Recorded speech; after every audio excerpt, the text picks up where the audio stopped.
शांति। आज 4 जनवरी 2024 है। समाधान स्वरूप बनना ये बहुत बड़ी बात है।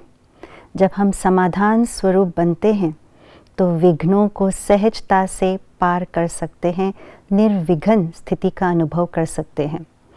तो समाधान स्वरूप कैसे बने, निवारण स्वरूप कैसे बने, ये आज का स्लोगन बता रहा है। सुनते हैं आज का स्लोगन।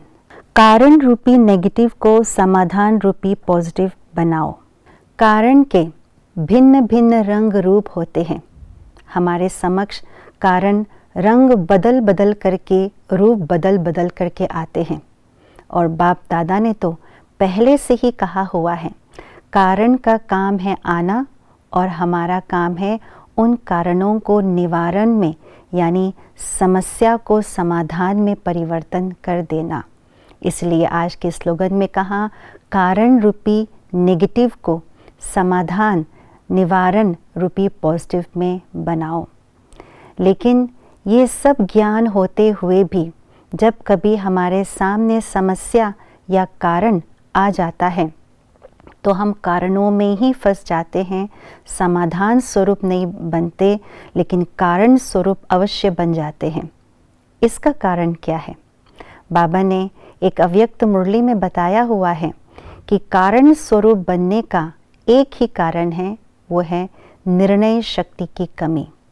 जब बुद्धि में निर्णय शक्ति की कमी हो जाती है तो हम कारण क्या है, निवारण कैसे करना है, ये हम स्पष्ट रूप से जज नहीं कर पाते हैं, इसलिए हम फंसे रहते हैं।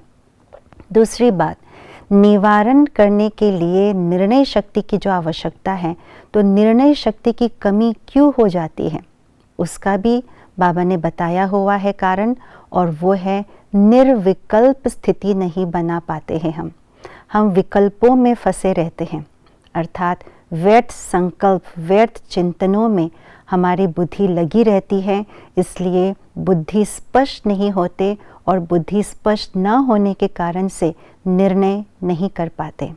तो सबसे पहले कारण को निवारण में परिवर्तन करने के लिए हमें अपने बुद्धि को व्यर्थ चिंतनों से मुक्त करना होगा। वो कैसे? बार बार ज्ञान का चिंतन करें, ज्ञान का उपयोग करते रहें और साथ साथ निश्चय की शक्ति को बढ़ाए और बुद्धि को शक्तिशाली बनाए। तभी हमारे मन और जो बुद्धि है वो स्पष्ट होंगे। व्यर्थ के धुन से हम अपने आप को मुक्त कर पाएंगे, तभी निर्णय शक्ति हमारे अंदर आएगी और तभी कोई भी कारण या समस्या जब हमारे समक्ष आएंगे तो उसे परख पाएंगे और परखने की शक्ति के आधार से निर्णय कर पाएंगे। यही कारण है और उस कारण को हम समाधान रूपी पॉजिटिव में तुरंत ही 1 सेकंड में परिवर्तन कर पाएंगे। तो यही विधि हम अपनाते हैं। आइए आज पूरा दिन इस बात को हम चेक करें और चेंज करें, व्यर्थ को बुद्धि के अंदर ना आने दें, ज्ञान का चिंतन चलता रहे। ओम शांति।